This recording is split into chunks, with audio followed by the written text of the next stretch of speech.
Australia, often called the lucky country, built on hard work, determination, sweat and a sheer will to succeed. We built this country on the back of tough men and women from all over the world, all nationalities, all religions, all creeds. This documentary is designed to start asking questions about the typical male role in our society. Aussie bloke no longer means just white Australian male, that could be any nationality. We're all aware of services for families, women and the unemployed. How can we have the same conversation about our males? What's happening in the lives of Australian men? My name is Matthew Dillon. I'm the team leader for a community centre called the Parks Community Network, situated in Wetherill Park in Fairfield. I want to ask the question, do men really have nothing to say, or are we just not listening to them? Men's attitudes towards health and health services are different to those of women. These differences are due to both biological and gender factors. We're starting a conversation, I hope. As part of my work and experience, I found it difficult to find programs that support men. And so I began to ask the question, why don't we have more projects that support men? This documentary is filmed in and around Fairfield, New South Wales. In Fairfield we have 130 services for women and children. We have 3 or 4 for men. There's an inequity of support systems to, encourage men. Even though death rates are higher on average for men, they're higher still in the Fairfield local government area. 70% of the burden of disease, 78% of the burden for suicide, 73% road accidents and 71% for homicides and violence are experienced by males. My name is Maggie Hamilton. I'm an author and social researcher, and I've written a number of books in this area: What Men Don't Talk About, What's Happening to Our Girls and What's Happening to Our Boys. I think there's a couple of things surrounding the women's movement that have really impacted boys negatively, which we need to look at. That we have grown our boys up for 2 or 3 generations now, where everything, or largely, the focus is on girls and women, their needs, their vulnerabilities, their safety. All really important. But we have to be terribly careful not to grow our boys up that they are so in tune with what women and girls need, they have no idea of their own needs and how to deliver that. The reverse side of that coin is, because we've become so focused on women and girls, that women and girls have often no idea how to read men's pain.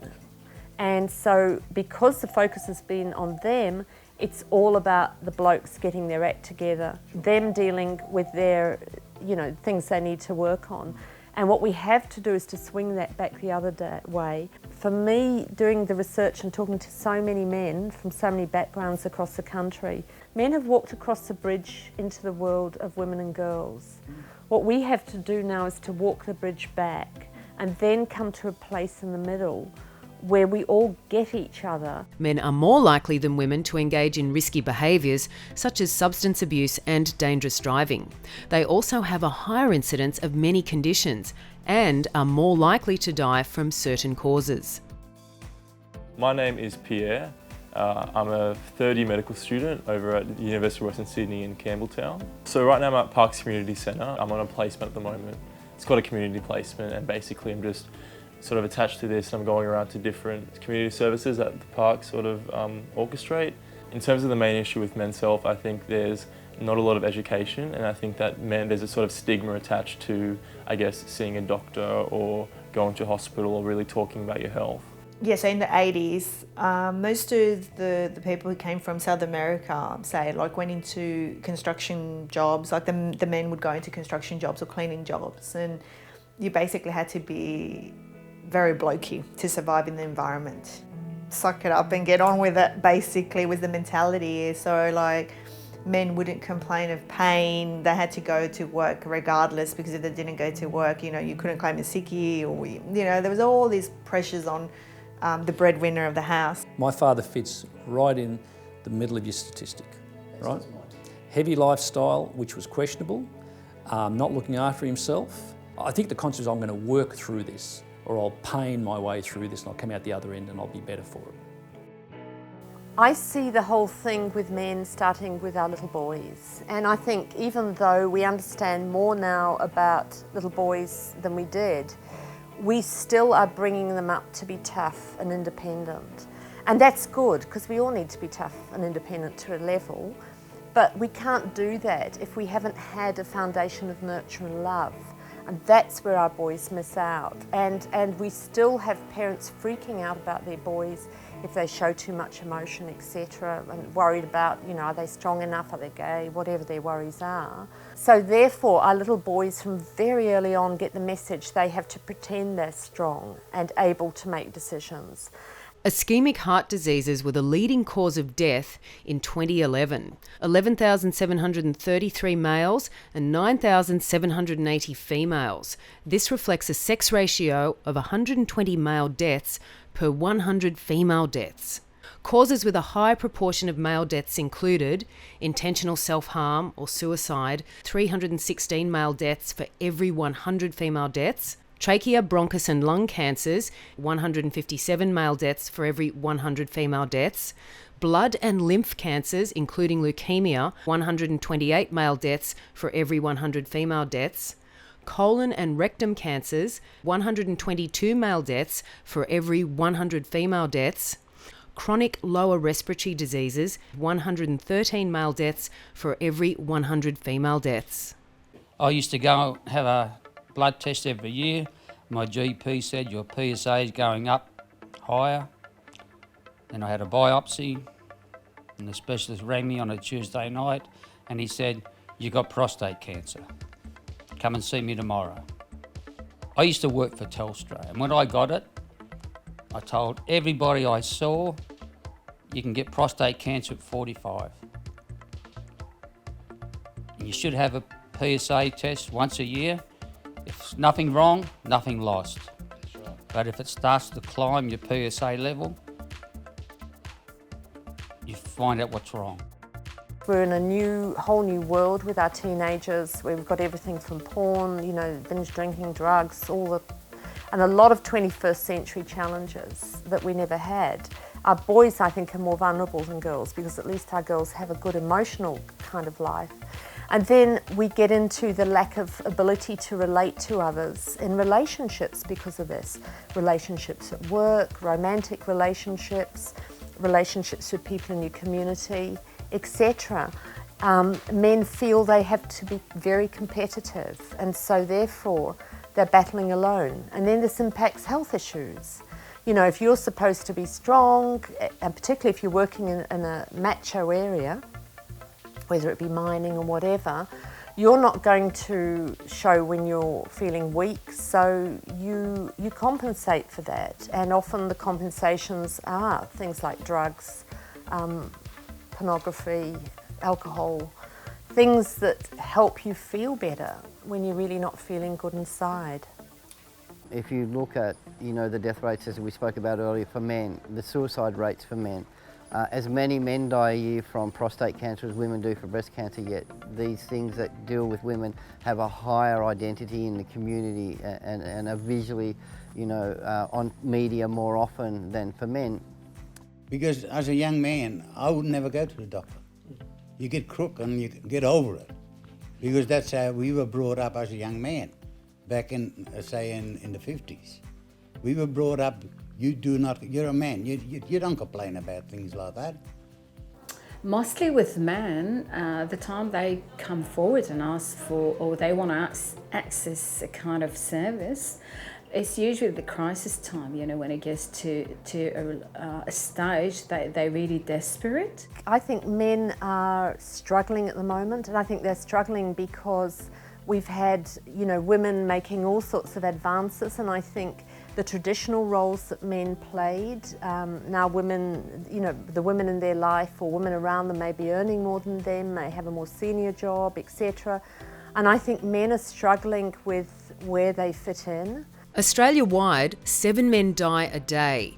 5 of those men had preventable causes, so that's a staggering 61,230 men a year dying. 43,800 could have been prevented. I think everything starts with education. That's the baseline for everything. So even in terms of educating kids now with, don't be afraid to tell dad that he should go to the doctors if he's feeling this and stuff like that. That's a really good place to start. Also things like just getting men to talk with each other and just to break down the stigma. I mean, if we're looking at depression, it's all about breaking down stigma, and it's the same thing here. Because a lot of the time from my personal experience, men just sort of power through things and don't really want to talk about or acknowledge it's there, but they just silently struggle, and then it reaches this sort of point where everything just boils over and it's just too far advanced. There has been a startling increase in the number of women who are the perpetrators of domestic violence. The New South Wales Bureau of Crime Statistics show that over the past 8 years, the number of women charged with domestic abuse has rocketed by 159%. I'm a personal victim of domestic violence in that, I was beaten by my partner with electrical cords and fry pans and pots and pans, had a knife held to my throat. But most of all, that physical injury wasn't as bad as the mental anguish or the psychological damage in being called not a man or a coward for hours on end because I didn't hit back.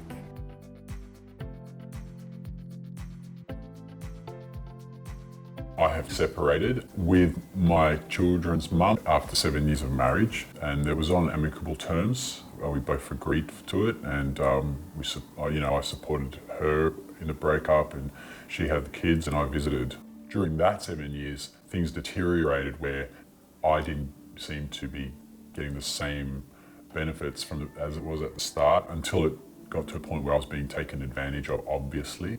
Because of my personality, I sort of let it go and still didn't approach any system of court. It's 14 years and went into a new relationship. To summarise the relationship real quickly, first of all, that went for 2.5 years. It ended very badly. I'd noticed she'd get depressed a lot. It'd be like night and day. You're sort of stuck in this circle of it's going to be okay, it won't happen again next week. And that's when I sort of realised that she was excessively drinking. And then the next thing you know, she's right up in my face, eyes in my eyes, frothing at the mouth, yelling, swearing. And then that would happen a few more times. And then the next thing, there's a knife in her hand. And I'd be like, I'm gonna step over there, put the knife down, calm down. Then I'd start thinking about my kids. And everything sort of happened real fast at the end. I was attacked by her physically about 4 times. The second last incident, she went out partying with her girlfriends. I didn't really want to go. I was tired after work. You go out, have fun. She's like, I'll catch a cab home. And I get a text message at 3:30 in the morning saying, come pick me up. And I text, no, you just get in a cab, sweetie. Half an hour later, she arrives. She came in a cab, drunk, and she tore the place apart. She smashed all my guitars on the walls. This is in an apartment. It's dead quiet. All the neighbours in the street, the whole apartment can hear. It's dead quiet. She was yelling and swearing at the top of her voice, and she was destroying the whole house. And then she attacks me physically. She actually comes right at me with her nails. She claws my neck. She spits on me. She claws because I had no shirt on. She claws my chest and my back. And I'm just trying like this. Just calm down. What are you doing? Are you crazy? Like, self-defense, just hands up, but she was getting to me. So what I did, I grabbed her, put her in the room and pushed it on the bed, closed the door, and I wouldn't let her out. I was like, calm down. You've scratched me, I'm bleeding. I was letting her know what she did. Just go to sleep, lie down, go to sleep. The police arrived, they saw me, I explained what happened. They spoke to her separately. So she was already still intoxicated, crying. We had a court case a month or so down the track in the city. And through that month, I was obviously making up. As you do in a relationship, you talk about things. I'm sorry, I won't do it again. And I said to her, please don't ever do that again, because I've just taken this AV off. What you've done serious. Don't do the things like that in front of the children. Nothing has happened in front of the children to this point. Then an incident happened with her soon after, maybe 3 weeks later, with my kids there. So she came home tired. We were almost wrapping up the movie. My son was lying on top of me on the floor. We were just relaxed, having a great time. like a hurricane out of the bedroom, a tornado, boom, she comes flying through, screaming, why aren't the children put to bed? You don't spend time with me, all this kind of stuff. And then she stood right on top of me and my son. And after all that's happened, I just wanted to protect my boy. And my instinct just kicked in. And I got up, put my son to the side because she was right there. I didn't know what she was going to do. I grabbed her and I pushed her against the television and said, get away, like this. And then she grabbed the glass and glassed me in front of the children because the glass was right there. And I got cut up all across here. And as soon as that happened, I let go. I just grabbed the kids and I grabbed them both and they were terrified.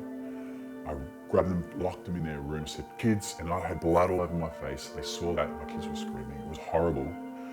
Got a towel, put it on my head and called the police. My children crying in their room.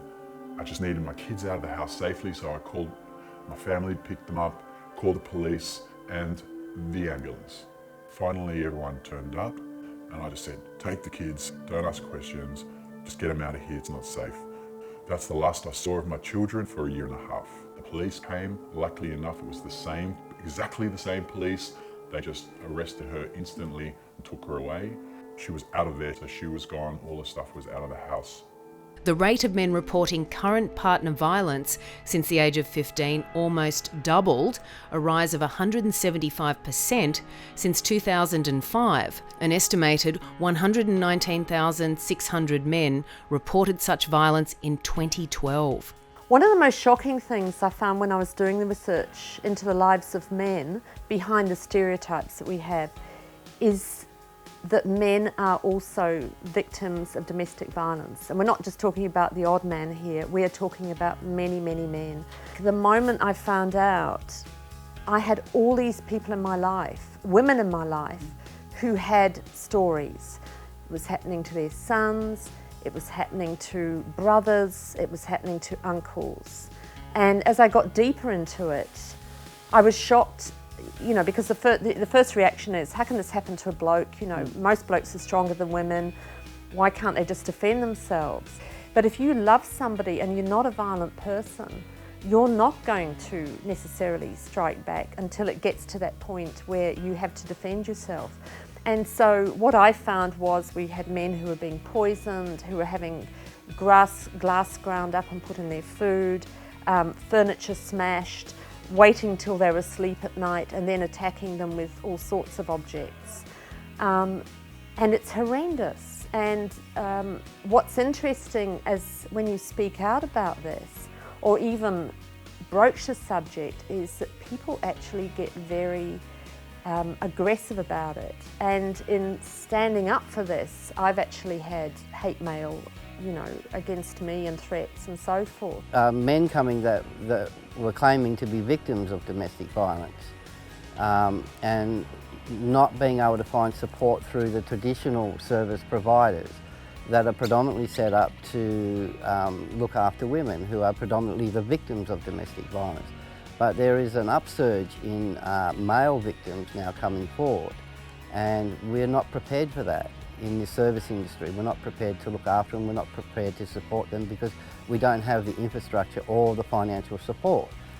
So it kind of, you know, leaves men with nowhere to go.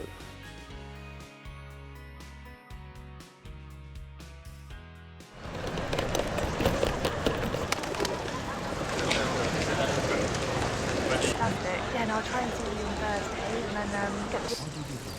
What do I do what? Just keep doing it, they're annoying. What? Too fucking tough. Come here. Get your hand off me. Come here. What? Where were you? I'm not talking to you about this. I'm not talking to you about this. Get your hand off me. Who was there? Get your hand off me. Who was there? Tell me who was there. People are looking at us. I swear to God, Chris, I swear to God. People are looking at us. Will you get your hand off me? Stop. They're looking. People are looking at us. What's wrong with you?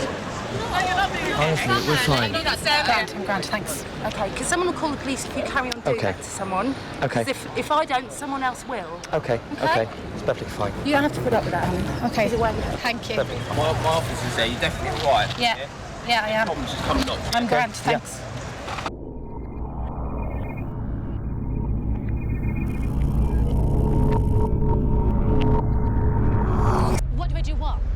Chrissy, stop it. You're crazy, fucking man. manic. I've been talking at you for the last 10 minutes and you haven't listened. You haven't gotten into fucking what I've been saying to you. But you're fucking not even listening to me, that's what. Why do I push you like that? Because you won't fucking respond to me and you won't listen to me. You think you're fucking all manly. I wasn't. No, you can't be. No, you can't be. Don't try and fucking walk away. Stop. Listen to me when I'm talking. Don't try and fucking walk away from me. Stop it. What the fucking bullshit? What the fucking bullshit? What the fuck is wrong with you? What the fuck is wrong with me? There's nothing. Don't give me that shit, okay? Pathetic. You're so fucking pathetic.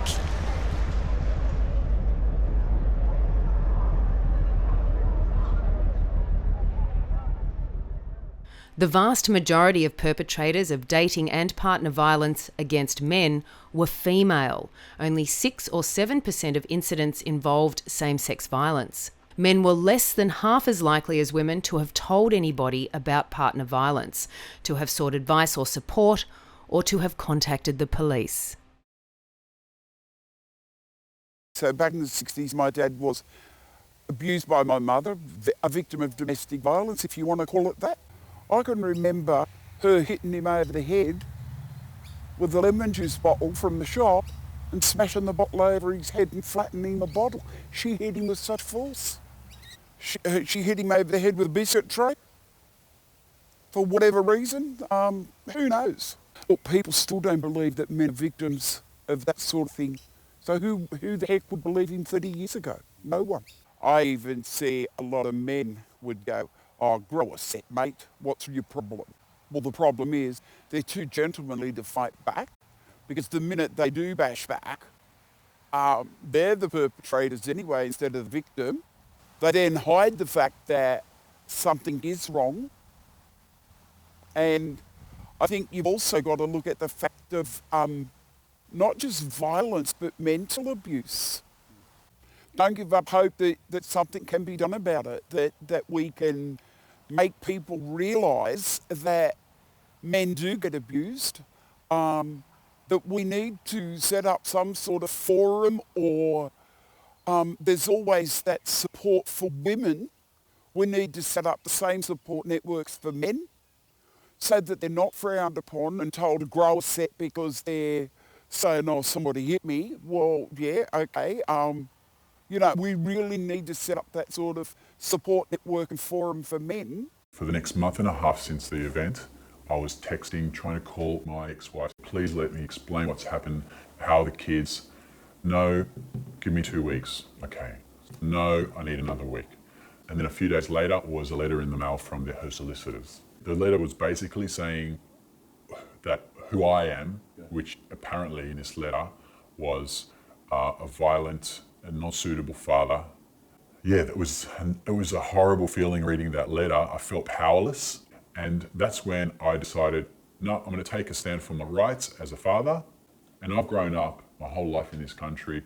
My mum and dad separated. They had their troubles, and you know, I've heard things and I've seen things where men, fathers have always been, in terms of courts and judicial systems and the government and police, have always been looked upon as the aggressors. Never done this before, don't have money to do any of it, by the way. Looked at legal aid, went to legal aid for help. When I finally went into the office to meet with someone, it was a lady, and I had to tell the whole story like I'm doing right now. Everything that came out of her mouth was second-guessing my statements and implying that I am a wife basher, or I am the aggressive male. And I'm like, and I was gobsmacked. This is supposed to be an impartial person to help me. And I felt like the same letter that I was getting from her solicitor was coming straight at me again. And I actually felt helpless and on my own. And I actually said to her, women can be violent too. Women can bash men too. And what I've told you has happened to me, and you're defending her. She was actually defending her. And I was like gobsmacked, and I actually had to leave the meeting. The whole process up to the final day of court took about a year or so. I was supported financially by friends and family, but more importantly by my new partner. I ended up having to sell all my personal belongings. Since that time, right till the last moment of court, she backed out of all the accusations she made of me for a year and a half, the horrible things she said. and agreed to all my conditions, that whole thing could have been left and obviously done at the start. But the thing that happened was the kids were traumatized for a year and a half. There's a lot of great men, there's a lot of great fathers out there that love their kids, and there's a lot of angry women that are flying under the radar with bad tempers that don't get addressed. It's a cop-out. It's too easy for women to say, he's the one. They don't realise that verbally and emotional manipulation and aggression is just as damaging in a relationship than a man fronting up as well. The Australian Men's Shed Association, AMSA, is a community-based organisation that's accessible to all. Its primary activity is the provision of a safe, friendly and healing environment. Members are able to work on meaningful projects at their own pace, in their own time and in the company of others. A key focus is to advance the well-being and health of its members and to encourage social inclusion. When the concept of the shed came up, of course, I wanted to be part of that. What was going to happen to the men that lived in the community and how we could meet the needs of the men. This is Bruce. Bruce is part of our working party, but he's also our welfare officer for the guys. So Bruce's role is to listen to the guys when they've got something to say. So in fact, Bruce could probably explain it much better than I could. I took on the role of welfare mainly due to the fact that guys won't talk to other people. We have all different types of people here, different nationalities, different problems. We provide the avenue for guys to be able to do things with their hands, to be involved and give to their community, and at the same time be able to talk about those things in a blokey way. We've become involved with men's sheds because the conversation around the men's shed is not just about the tools and about let's make something out of wood or whatever, but there's often that secondary thing of let's go and help the community. So let's make a set of seats for a primary school or something like that. But the third thing is the male bonding. And in that bonding, I know part of the hidden thing about men's sheds is discuss health. How are you going?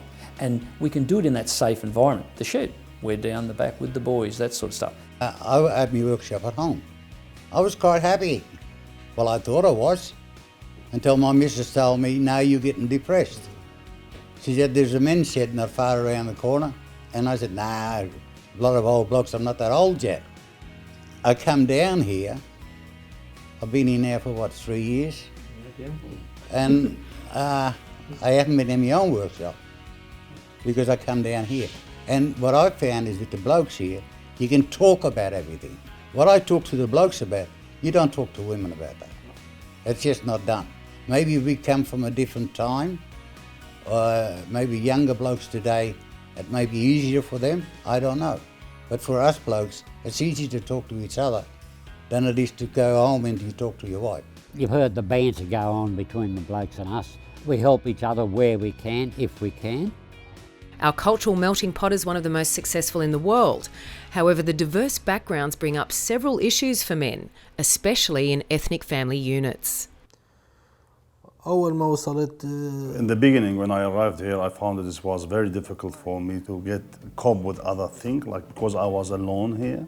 I have any relatives or friends here. So it was like, it took a long time for me to be like, to cope with the life here, with the system, with the community. We come from a culture where the man is the head of the family. The man was there, the person who was responsible to work, to get money to the family. He was the person to make decision. He was like the person that, like managing all the family relation. Like he has the priority, and the mother or the wife has to follow. As the kids, they have to listen to him. I guess part of the problem is that, like with refugees, sometimes they don't actually see themselves as part of the Australian culture. So they almost want to be part of their group and not actually of the wider community. I guess over celebration of diversity sometimes can create issues. If these things wouldn't happen in Iraq, it's the best thing for me. But because of the situation there and because of the wars and the threat I got, they forced me to leave it. It was not my option to leave. If you look at the Middle Eastern, like mainly Iraqi, for example, you see that most of the men who came from there, maybe they have been achieving a lot in their country. They have been working well. They have higher qualifications. But when they come to Australia here, sometimes maybe achieving that overall goals of which they feel that they can be at the same as what they were doing back in their country of origin. It is totally different. Sometimes they just felt like they are not well supported. I mean, regarding families members, I mean, they are graduated and they have work experience maybe for 10 years there. And when they come here, first thing they ask them here, go and get equivalent for your qualifications, or you need to do work experience here. He had been already in this. Maybe there is another way. They can give him a chance like to work, or they can test him in his field of like if he is a doctor or if he is an engineer. Some of our clients who are refugees have higher skills, higher qualifications. They may just need some support so that they can get back to employment, so that they can achieve their potential.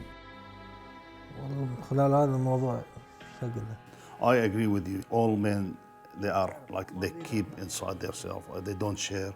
But for myself, I do the same thing, but I try to find some other way to release my stress, to share with some other, to talk about it, not to keep it inside.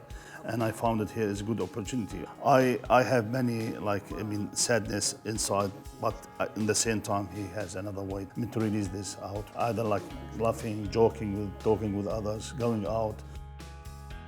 I've seen a lot of transitional zones where I've taught at 9 high schools.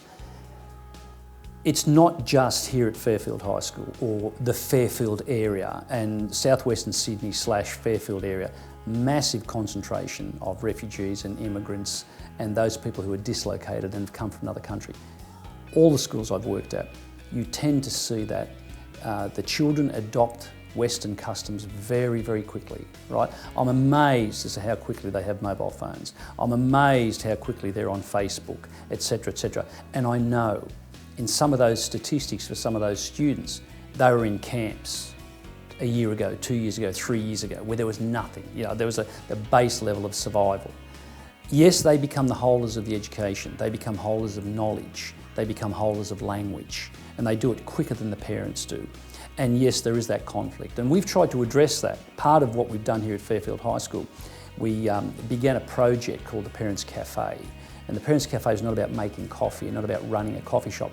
It was simply a neutral term to get people, parents, and community members to come along to the school and talk about issues. And one of the issues, a very, very, very strong issue, is the fact my kids are disassociating themselves from my culture. Unfortunately, what we notice here, I mean, the education here in school, they're teaching the kids here. They encourage the kids here to speak. If they have an issue with the parents or mother, father, or anything in the family, they have to come and complain and report about their family members. While in our education in school, until I finished the high school there, the education, the community, everything was like to respect, to keep that structure. Here is different. They're teaching kids different ways. He say like his son, he noticed sometimes the change. We've had several conversations about, in this industry, about men don't talk about things. And I think that's where we're wrong. Okay, they just talk in another language. They talk in a language that they feel safe to talk in. They talk in a language that is not necessarily political. Okay, they say it as it is, and that makes them feel comfortable. And they can say it around other guys who are going to respond in kind, right? But still understand where they're coming from. Men will tell us as much about what they don't talk about as what they do. The inappropriate jokes they make, whether it's a racial joke or a joke about a gay person, or whatever boys and men joke about tends to be a big clue as to an area they actually are uncomfortable with. The government refuses to recognise a lot of men's programs. They refuse to fund a lot of men's programs. A lot of that is in existence now is being funded through club grant programs and other small funding grants. Conversations, open communication, the answers have to come from the men themselves, obviously. Men are often not included in consultations for programs for men. Open up, Start educating yourself about everything to do with your life, because you're worth it, your life is worth it, your health is worth it. So do the right thing for your own sake and for the sake of your loved ones. I think as women we have an idea of what love and caring is about. And it's a very unrealistic and not terribly helpful idea. It's champagne, it's roses, it's expensive jewellery, expensive holidays, or whatever.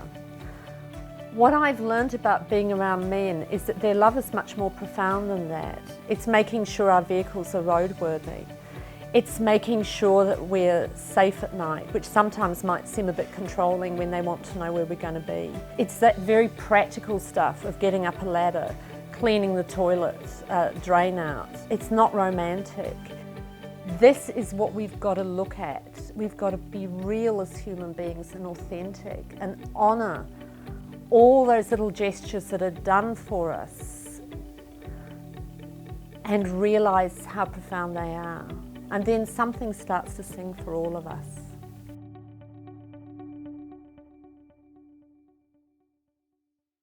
What was it that I wanted this to say to people? And at the end of the day, I thought about it, and it was quite a simple thing. Love it, hate it, agree with it, disagree with it, but at least have a conversation about it. Women have had time to develop support services to help them get help and help themselves. It's time to identify and develop the support and services that can help your brother, father, uncle, granddad, son, husband and male friends. Let's get the conversation happening now.